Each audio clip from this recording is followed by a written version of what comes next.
Κλείτε αθάνατη θεή και χάρις ποδών, δότε ευρωτής, πάσης παιδής αρετήν, ελείς την ευτυχία και περιπόθη των ευδαιμονία. Τις τελευταίες 2 τουλάχιστον δεκαετίες στην Ελλάδα έχει υπάρξει ένα κίνημα επιστροφής εκ μέρους πολλών ανθρώπων στην παράδοσή μας, όταν λέμε παράδοση εννοούμε την αρχαία ελληνική παράδοση. Πολλοί από αυτούς τους ανθρώπους με κάποιο ενδιαφέρον και στο θρησκευτικό τομέα, δηλαδή να επαναπροσεγγίσουν τη θρησκευτικότητα των προγόνων μας και όχι μόνο τη φιλοσοφία ή την πολιτική ή κάποιον άλλο από όλους τους τομείς στους οποίους διέπρεψαν οι Έλληνες, αυτό που λέμε ελληνικός πολιτισμός. Ένδοξη Θεά, λαυκομάτα κόρη, δώσ' μας σοφία και έρωτα ικανό να μας υψώσει από τις κόλπες της γέας στον ολόφωτο. Ήθε Θεά να μας προσφέρει στην άκραντη και νοερά σου δύναμη, χαρίζοντάς μας τα ολύβια αγαθά που ανυψώνουν τις ψυχές, εξορίζοντας τα λιγά διαφάσματα του κόσμου του.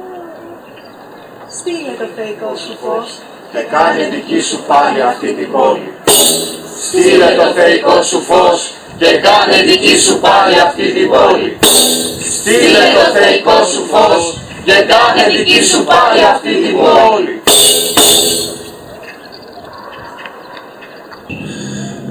Αρχικά ήταν πάρα πολύ δύσκολο, οπότε έχουμε μεμονωμένες περιπτώσεις ανθρώπων οι οποίοι προσεγγίζουν το αντικείμενο. Από κάποια στιγμή και μετά αρχίζουν αυτοί οι άνθρωποι και οργανώνονται και κάπως έτσι προέκυψε και η λατρευτική κοινότητα Λαύρης, παίρνοντας μια νομική μορφή το επίσημα, δηλαδή το 2008, όπου ξεκινάει το έργο της. Κύριος σκοπός είναι η προώθηση του ελληνικού πολιτισμού μέσω της θρησκείας. Η εστίαση δηλαδή είναι καθαρά θρησκευτική και γι' αυτό λέμε λατρευτική κοινότητα. Οι τομείς στους οποίους δραστηριοποιείται είναι η οργάνωση κυρίως δημοσίων τελετών, τους οποίους και καλύπτουν την ανάγκη των μελών στο να θρησκεύονται, αλλά και είναι ένα ανοιχτός χώρος, ένα ανοιχτό πεδίο μέσα από το οποίο κάποιος ενδιαφερόμενος θα μάθει για την ελληνική θρησκεία. Οι τελετές είναι ευχαριστήριες προς τους θεούς κατά κύριο λόγο. Υπάρχουν βέβαια πολλών διαφορετικών ειδών εορτές και τελετές. Προσπαθούμε να ακολουθούμε όσο το δυνατόν περισσότερο τα παραδεδομένα, δηλαδή μέσω ιστορικών στοιχείων, ό,τι πιο κοντινό μπορούμε να κάνουμε στη σημερινή εποχή βέβαια σε σχέση με την παράδοσή μας. Και αυτό προφανώς περιλαμβάνει και τις προσφορές προς τους θεούς. Ένα βασικό χαρακτηριστικό της λατρευτικής πρακτικής των Ελλήνων είναι η προσφορά προς το θείο. Οι προσφορές παίρνουν πολλές διαφορετικές μορφές. Μια βασική προσφορά, μια επικύρωση, να το πω έτσι, της πράξης της λατρευτικής είναι η σπονδή, η οποία υπάρχει σε κάθε τελετή. Η σπονδή είναι η έκχυση υγρών προσφορών προς τις θεότητες, τους ήρωες ή τους προγόνους ανάλογα. Η πιο διαδεδομένη και γνωστή είναι ο κόκκινος ίνος, το κρασί. Το πρόθυμα το κοινό καλό, αυτό ας θεωρώ και δικό μου μεγάλο όφελος. Ας μην γίνομαι έμεινος κανενός κακού από αυτά που τυχαίνουν στους ανθρώπους, αλλά καλού όσον δύναμε, ώστε να γίνομαι κι εγώ ευτυχής, ομοιάζοντας σε εσάς. Πέρα από αυτό, υπάρχουν προσφορές πρώτων καρπών, φρούτα, γλυκά, φαγητό, το οποίο μετά μοιράζεται στους συμμετέχοντες.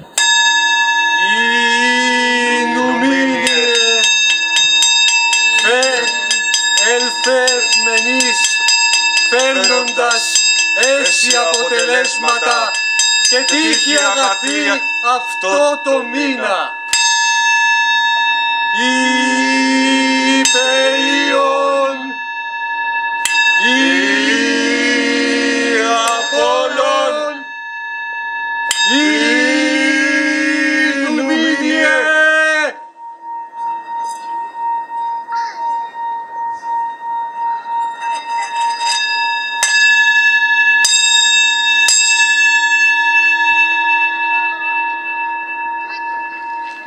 Στην πρώην κοινότητα Μαυρολεύκης και σήμερα δημοτικό διαμέρισμα του Δήμου Προσοτσάνης, στην Δράμα, αναβιώνει κάθε χρόνο το πολυσυζητημένο έθιμο της πυροβασίας των Αναστενάριδων, μία από τις μεγαλύτερες εκδηλώσεις λαϊκής λατρείας της Βόρειο-Ανατολικής Θράκης, της Ανατολικής Δρομιλίας, στην μνήμη των Αγίων και εις Αποστόλων Κωνσταντίνου και Ελένης.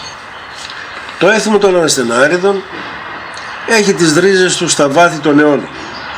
Είναι μέρος της πολιτιστικής κληρονομιάς που έφεραν οι πρόσφυγες της Ανατολικής Δρομιλίας και κυρίως του χωριού Κωστή, που ήταν το κέντρο των Αναστενάριδων πριν από τον ξεριζωμό του 1914. Έφεραν μαζί τους ό,τι μπόρεσαν να περισσώσουν. Ανάμεσα στα κοιμήλια όμως που έφεραν μαζί τους και που έχουν όχι μόνο καλλιτεχνική αξία αλλά και συναισθηματική, είναι τα εικονίσματα που επάνω τους στήριξαν τον πόνο τους και την ελπίδα για ένα καλύτερο αύριο. Τα εικονίσματα αυτά, και κυρίως των Αγίων Κωνσταντίνου και Ελένης, τιμούν στις 21 Μαΐου στη Μαυρολεύκηδρά μας με το έθιμο της πυροβασίας, όπως γινόταν και στο Κωστή.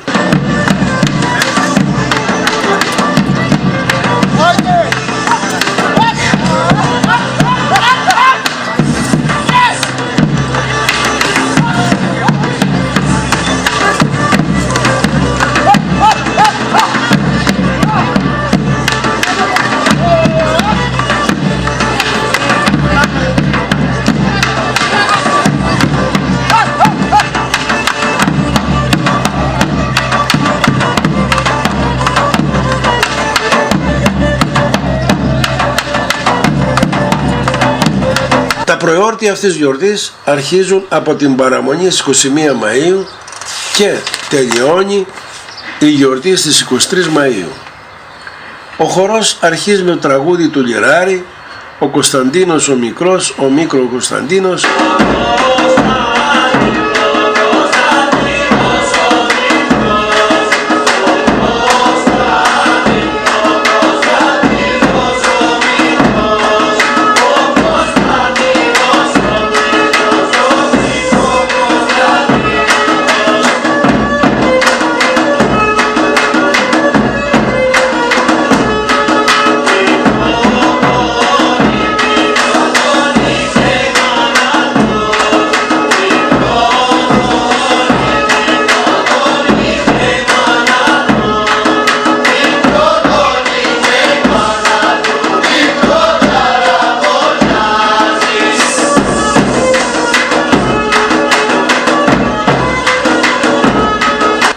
Στις 17 Ιανουαρίου συγκεντρωνόμαστε και συναποφασίζουμε όλοι οι Αναστενάριδες ποιος θα κάνει τάμα για το κουρμπάνι. Το κουρμπάνι θα είναι παλαιότερα, ήταν ένας τάβλος. Τώρα είναι ένα αρνάκι, αρσενικό φυσικά, πάντοτε αρσενικό. Λοιπόν, αφού αποφασίζουμε, πάμε, το σημαδεύουμε από εκεί που θα το πάρουμε, από την Στάνη, γιατί φέτος είχαμε αρνί και πέρυσι αρνί, παλιότερα είχαμε ταύρο όπως σου είπα.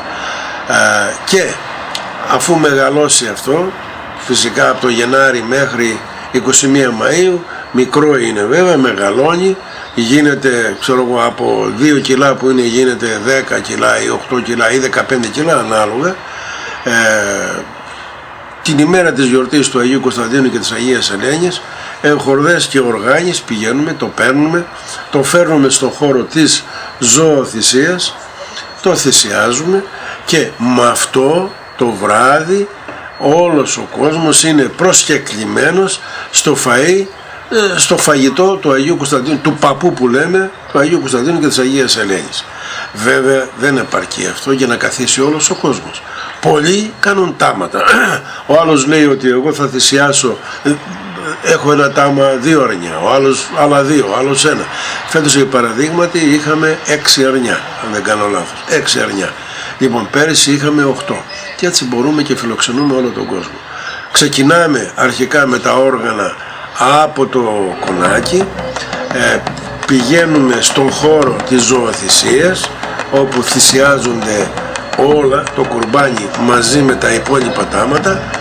Λοιπόν, αφού τα σταυρώσει ο αρχιαναστενάρης, βέβαια το κουρμπάνι το δένει με μια κόρκινη κορδέλα πάνω στα κέρατα.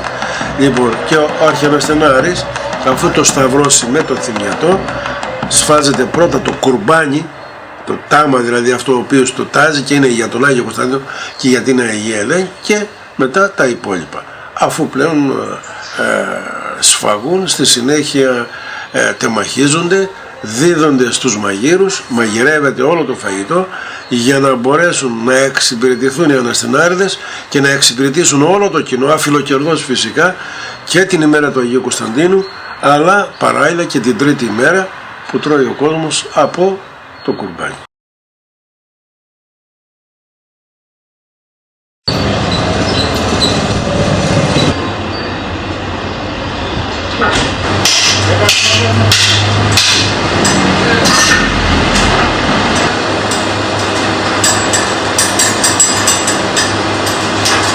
Ένα έθιμο που υπάρχει ειδικά στο νησί μας πιο πολύ και στα περισσότερα χωριά, στους ναούς που εορτάζουν την επίσημη γιορτή τους, και συνήθως είναι πιο πολύ αυτοί που είναι ο ναός, ο ναριακός, εν ονόματι του Αγίου είναι, στα περισσότερα χωριά κάνουν το λεγόμενο κουρμπάνι, που για μένα η κουρμπάνι είναι τουρκική λέξη, είναι δηλαδή προσφορά φαγητών εδεσμάτων, αφού ευλογηθούν από την Εκκλησία, και διανομή στους χριστιανούς για ευλογία. Έχει, ξέρουμε από τα αρχαία χρόνια ότι γινόταν οι προσφορές, αλλά άλλες είναι οι θυσίες αυτές. Η Εκκλησία στα πρώτα χριστιανικά χρόνια είχε τα τραπέζια, τις τράπεζες της αγάπης, όπου από κοινού μαζεύονταν όλοι και έκαναν τα φαγητά και τρώγαν μαζί από κοινού. Επίσης, σε μια παραβολή που έχει πει ο Χριστός μας στην Καινή Διαθήκη που διαβάζουμε από τότε, 2.000 χρόνια τόσα, αναφέρει γιατί ότι όταν ο Άστος Υιός που είχε φύγει και σπατάλησε την περιουσία του πατρική, τόσο πολύ συγκινήθηκε που έδωσε, λέγει, εντολή ο πατέρας να σφάξουν το καλύτερο μοσχάρι, το μόσχο των στεχτών, και να εορτάσουν για τη χαρά που γύρισε το παιδί του πίσω, που είχε φύγει και είχε χαθεί. Άρα λοιπόν έχουμε αναφορά και από εκεί στα φαγητά αυτά.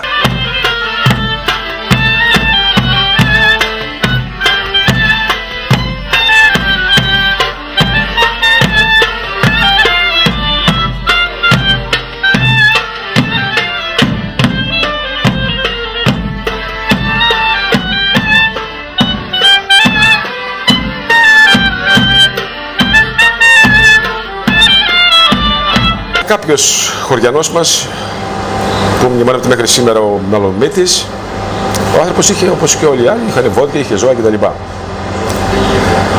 Κάποια μέρα έχασε ένα από τα ζώα του, ένα ταύρο, τον έψαχνε. Οι περιοχές ήταν τότε κλεισμένες, δηλαδή ήταν εδώ της Αγίας Παρασκευής, εδώ άλλο χωριό, εδώ άλλο πέρα κτλ.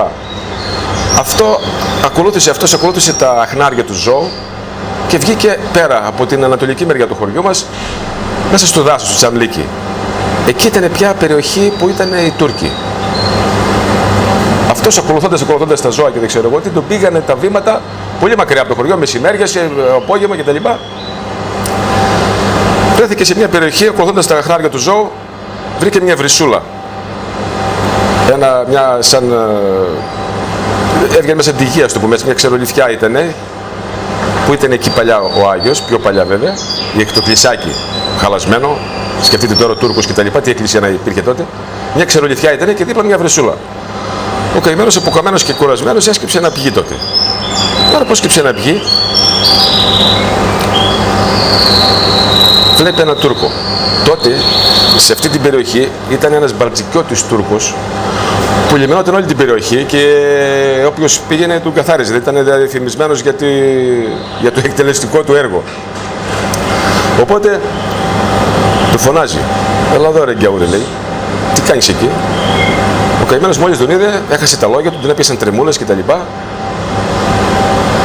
Λέει, αγά μου, λέει, έσκεψα να πιω, λέει, είχα χάσει, τι ρεύεις, λέει, έχω χάσει το ταυρί μου και βγήκα, τι να πει, να δικαιολογηθεί και αυτός, βγήκα σε άλλη περιοχή και χάθηκα, δεν ξέρω που είμαι κτλ.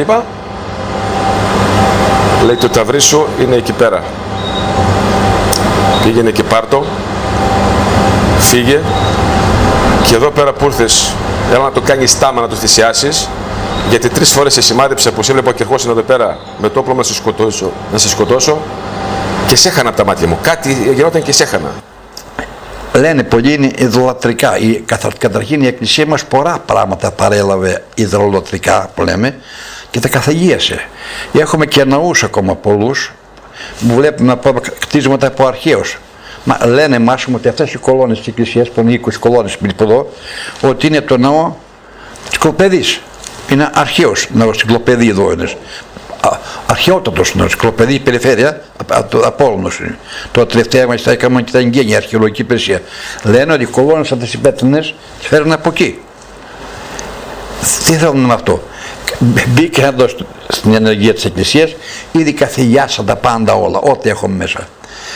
Αλλά η Παλαιά Διαθήκη, η οποία είναι ο τύπος της Καινής Διαθήκης, από εκεί ξεκινάμε μετά και σιγά σιγά τα πιο πολλά, γιατί ο λέει Χριστός είπε ότι η Παλαιά Διαθήκη είναι τύπος της Καινής Διαθήκης. Δηλαδή στην αρχή οι άνθρωποι δεν είχαμε τη γνώση και την θέληση κατευθείαν, πήγαν και σε ένα μπροστάδιο, ήδη εμοιήθηκαν λίγο στα πράγματα αυτά και όταν ήρθε ο Χριστός έθεσε τη βάση, τους νόμους, τις διατάξεις, ό,τι μας άφησε εκείνος και στην πορεία αυτή διαμορφώθηκαν όλα. Μέσα εκεί σε αυτά όλα είναι και το κουλμπάνι αυτό που λέμε. Δεν το κάνω σε πολλά μέρη, δεν το κάνω σε άλλα, δεν ξέρω πολλά μπορώ να το κάνω. Αλλά σε εμάς τουλάχιστον στη Μυτιλήνη τα περισσότερα χωριά το κάνουν. Και εμάς τουλάχιστον εδώ και διανέμεται δωρεά στον κόσμο.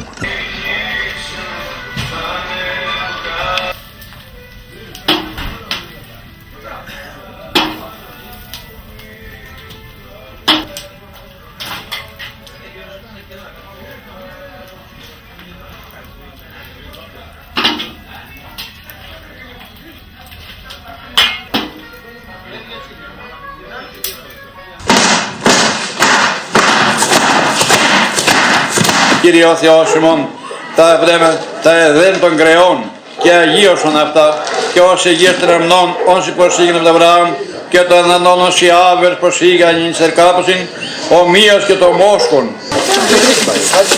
Περιμένετε εδώ να σας το γεμίσω. Άντε και το χρόνο, και το χρόνο.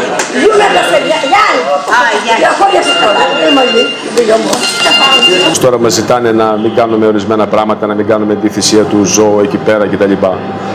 Θέλω να πω ότι δεν ταλαιπωρούμε τα ζώα, δεν κακοποιούμε τα ζώα, δεν κάνουμε παράλογα πράγματα. Τα ζώα ίσως που τα αγαπάμε, τα σεβόμαστε, γιατί ζούμε με αυτά και αυτά μας σέβονται.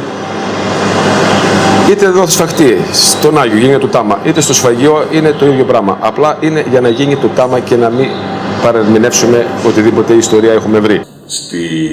Στην κλασική εποχή, στην παραδοσιακή θρησκεία ιστορικά, ξέρουμε ότι η λατρευτική πράξη είχε κατά κύριο λόγο θυσιαστήριο χαρακτήρα, αιματηρής θυσίας. Σήμερα εμείς δεν κάνουμε αιματηρές θυσίες, οι προσφορές που κάνουμε είναι ανέμακτες. Υπήρχαν φυσικά και στην αρχαιότητα ανέμακτες προσφορές και ακολουθούμε αυτό το μοτίβο. Θα έλεγα ότι οι λόγοι είναι δύο, οι κυρίαρχοι λόγοι για τους οποίους δεν κάνουμε αιματηρές θυσίες. Ο ένας είναι, θα ξεκινήσω από να σας πω το θρησκευτικό λόγο, ότι επειδή πιστεύουμε πως πρέπει να πληρούνται κάποιες προϋποθέσεις για να γίνει μια αιματηρή θυσία, οι οποίες έχουν να κάνουν με το σεβασμό απέναντι στη ζωή και να μπορέσει να μετουσιωθεί αυτό ο σεβασμός ως λατρευτική ευχαριστήρια πράξη προς τους θεούς. Πρακτικά αυτό περιλαμβάνει τη μεταχείριση των ζώων, το μεγάλωμα των ζώων, την επιλογή των ζώων από τους ίδιους τους λατρευτές, κάτι το οποίο δεν μπορεί να γίνει σε ένα περιβάλλον όπως των σημερινών κοινωνιών, ειδικά στα μεγάλα αστικά κέντρα. Με αποτέλεσμα δηλαδή να καταργούνται κάποια ουσιαστικά στοιχεία τα οποία πρέπει να περιέχει θυσιαστήρια πράξη και γι' αυτό αν γινόταν σήμερα κάτι τέτοιο να μην είχε το αποτέλεσμα που θα έπρεπε να έχει θρησκευτικά. Από εκεί και πέρα υπάρχουν βέβαια και νομικά προβλήματα όπως επίσης και προβλήματα κοινωνικά, καθώς είναι πάρα πολύ δύσκολο να αναβιώσεις μια τέτοια πρακτική σε ένα περιβάλλον το οποίο έχει μάθει να την βλέπει σαν κάτι παράλογο, παράξενο ή ακατανόητο. Δεν είναι μια πρακτική την οποία καταργούμε εμείς οι ίδιοι μέσω θέλησης δικής μας ότι δεν την αποδεχόμαστε. Ίσα ίσα το αποδεχόμαστε, αναγνωρίζουμε ότι αυτή η πρακτική ήταν η κυρίαρχη λατρευτική πράξη των προγόνων μας, απλά θεωρούμε ότι δεν συντρέχουν οι προϋποθέσεις για να μπορέσουμε να κάνουμε κάτι τέτοιο σήμερα. Ανταυτού, ακολουθούμε μια πρακτική η οποία και στην αρχαιότητα παρατηρείται, η οποία είναι η αντικατάσταση του θυσιαστήριου θύματος με ένα σύμβολο. Δηλαδή, αυτό το παρατηρούμε στην αρχαιότητα πολύ συχνά σε θυσίες που κάνανε οι φτωχοί. Επειδή προφανώς ένα σταύρος ή ένα κατσίκι είχε πάρα πολύ μεγάλη αξία, την οποία δεν μπορούσαν όλοι να δώσουν για να κάνουν κάποια αιματηρή θυσία, αντικαθιστούσαν το θύμα το οποίο θα προσέφεραν στο θείο με κάτι άλλο. Το κάτι άλλο μπορεί να είναι ένα κατασκευασμένο αντικείμενο, ένα πύληνο σταύρος, ας πούμε, ένα μικρό ομοίωμα πύληνου ταύρου, το οποίο μπορεί να λειτουργήσει ως αντικατάσταση, ως σύμβολο θυσίας και να γίνει αποδεκτό σε μια λατρευτική πρακτική. Ένα άλλο είναι τα ομοιώματα ζώων φτιαγμένα από ζυμάρι. Αυτά στην αρχαιότητα λέγονται πλακούντες ή με διάφορα άλλα ονόματα. Πρόκειται για γλυκίσματα ή, όπως είπα, άλευρα φτιαγμένα έτσι ώστε να ομοιάζουν στο ζώο το οποίο θα ήταν το σωστό θυσιαστήριο θύμα, ανάλογα δηλαδή με τη θεότητα, την εορτή κτλ., το οποίο κατατίθεται αυτό έναντι του ζώου στον βωμό. Κάτι τέτοιο το ακολουθούμε και σήμερα. Θεωρούμε ότι είναι μια καλή ισορροπημένη κίνηση μεταξύ μιας πρακτικής η οποία υπήρχε και των προβληματισμών που έχουμε σήμερα για το τι μπορούμε να κάνουμε στο κομμάτι των θυσιών, των προσφορών προς τους θεούς σε μια τελετή.